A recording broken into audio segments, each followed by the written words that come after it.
Paige. Hi. I'm Meg. I will be your social worker today. How are you? I'm good. Good. Did you find the office okay? Sometimes it can be kind of tricky to find. Yeah. I found it all right. Okay. Are you a busser, or do you walk, or do you drive? I don't drive, Okay. and I really don't like busing, so walking is kind of my only option. Okay, so do you live in the neighborhood? I live in Bayshore. Wow, that's a pretty far walk. Yeah, about 30-45 minutes, depending on the weather. Okay. Is it a hobby of yours, or do you enjoy exercise? Or? No, not really. Walking just kind of, it's my only form of transportation at the moment. So. Okay. So before we get started, I just want to run over the confidentiality form. I know we discussed about it a little bit on the phone. So basically all it's saying is that anything we discuss today is between you and I. I can't share it with anyone. Your files will be will be in the system securely so no one can access them. So the only time I can break confidentiality is if either you are at an imminent risk to yourself or to others, or if there could be danger to a child or anyone under 18. So I'll get you to sign that after with the receptionist. Is that okay with you? Yeah. Yeah? Okay. Do you have any questions about that? No. Okay. So tell me, what brings you in today? Well, it actually is about my method of transportation. Okay. So, like I said before, I walk majority of the time, and I'm currently working at a hotel. So downtown? Yes. Okay. So usually I'll walk. It's becoming an issue where I'm worried that come winter time, my timing, like getting to work on time, is going to be a really big thing. For sure. And with me walking, I feel like I'm not going to be able to make it to work within the appropriate time, and I'm afraid that's going to start jeopardizing my No, for sure. company. Absolutely. So have you always walked to work or a grocery store or whatever, or did you used to have a mode of transportation, or? Well, currently I walk everywhere, and sometimes I take taxis, but those can get expensive. Yes, they can. So I do walk everywhere. As a kid, I did bus. Yep. But by probably around the age of like 12 or 13, I kind of stopped. I don't really like busing. I've got really high levels of anxiety when I go on a bus. Yeah, that's understandable. Okay. When you did bus as a child, did you bus with someone, or what do you think initially started that anxiety towards busing? Well, I bused with my mom. Yeah. And usually she was a shift worker at the time, so usually she would pick me up from my babysitters after school, and then we would bus back to where our house was in Bayshore. And then, I wasn't always a big fan of busing. I've never been, but my mom, she would hold my hand, which would decrease a lot of my stress, and she'd just kind of help me refocus my attention to holding her hand and not focus on the people around me. Because generally, if I get in too big of a group, I start feeling like I'm getting pushed around because I'm so small. Yep. So she just, I felt better when my mom would come on the bus with me. Okay. Okay. And currently, do you live at home, or do you live alone? Do you live with someone? I currently live With your dad? Yeah. Okay. Now, so what I'm hearing is that as a child you did have a little bit of an anxiety towards busing, which is understandable. A lot of people have that. And your mom was kind of your grounding point from where she helped you calm your anxiety. Okay. Is there anything else that you can use as a grounding point? Or have you bused with your mom since? Or is your mom still in the picture? My mom actually died. I'm so sorry to hear that. Yeah, thank you.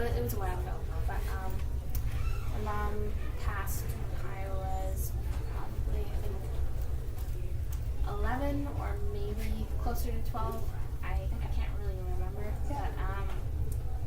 But she picked me up from my babysitter's one night, and we went on the bus. And it was pretty normal, and except there was this guy, and he, I don't know what the hell his problem was, but I was kind of too young to know what was going on at the time. But he and my mom, I remembered, got in an argument. Yep. And all of a sudden, the guy, I honestly don't remember what it is, and I wish I remembered what the conversation was. Mm-hmm. But between all the pushing and the shoving, I kind of just shut down. Yep.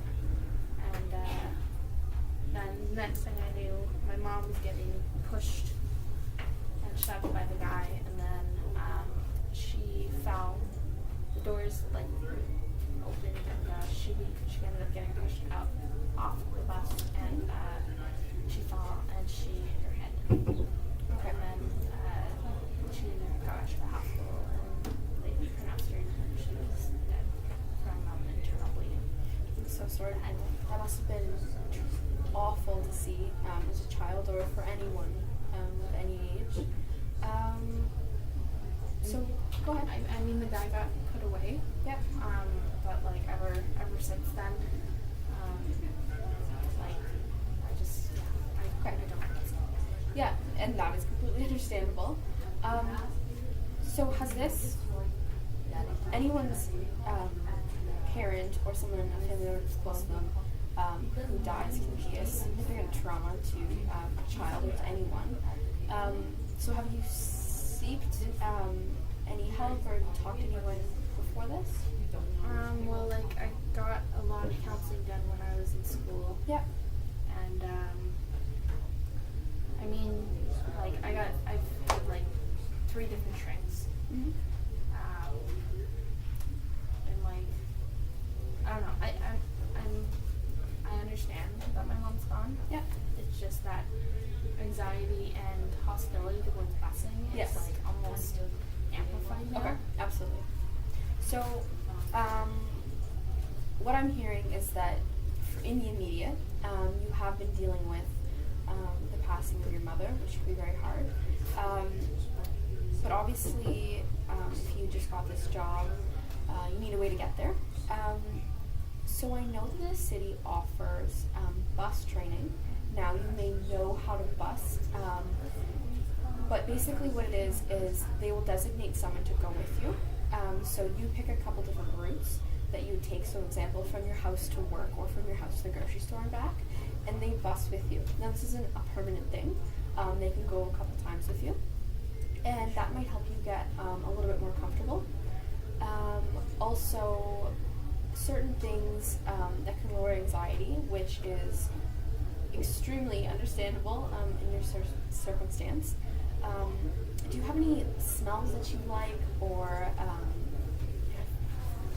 Well, I'm kind of scent sensitive, but Okay. this is gonna sound really stupid and it's kind of embarrassing, but Yeah. when I was a kid, my mom gave me a those little beanie babies. Yeah. So my mom gave me a fish beanie baby, Okay. and after my mom died, I take the school bus to school, Mm-hmm. and I kind of keep it in my pocket. And that it kind of worked in the sense of like a stress ball, and I kind of just focused on the beads, Yeah. and the stuff like that, and the toy. But And did that reduce your anxiety generally? yes, to the point where I didn't find I was overly focused on the amount of people So around you me. could bus. I could. I was still really stressed out about it, but Yeah. it was better. Okay. So lots of the times, obviously, the stuffed fish you said. Yeah. If your mom gave it to you as a child, that is a very secure attachment to your mom. It's something that resembles her, and so perhaps having the stuffed fish actually gave you a sense of calmness. The other thing it could be is when someone's anxious, grabbing onto something or a stress ball, or in your case a stuffed fish, can actually ground you. And sometimes anxiety is your body's way of saying there's too much process overload. We don't know what's going on. So sometimes just even holding something or smelling something you like can soothe you and calm the anxiety.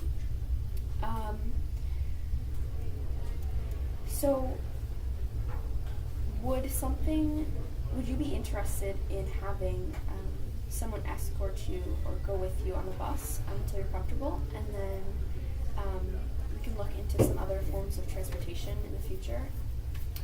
Yeah, I think that would work. I don't think I'm quite ready to do a complete route on the bus. Okay. Just because I think maybe working myself up to like doing maybe 20 minutes on the bus would be like my ideal goal in the next month. Yeah. Not 20 minutes. It doesn't seem like a lot, but it is a lot for me. No, for sure. So I think what I want to try and do is I want to try and maybe walk to a bus stop, Absolutely. meet the person there, and then they'll bus with me, and then I'll. For sure. So what I can do is I can actually have them meet you at your home if you'd like, if that's easier, or at a local coffee shop or something that works for you. Okay. We can just get you used to a bus stop and being around it. We could even get on and then get right up back off again. The great thing about public transit, you don't actually stay on it. The other thing we could do is we could book another appointment, and if you'd like, we can keep on discussing some of these things, and I can check up with you after you've met with the transit worker. Yeah. Does that sound okay? Yeah, that'd be great. I will give you the card, actually. Here is the services, so you seem like you'd like to know more about it.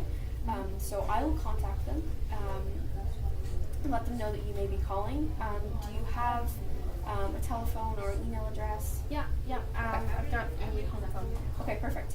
So I will let them know that they're expecting a call, and you can call whenever you're available and set up an appointment with them, and you could check back in a week or two with me.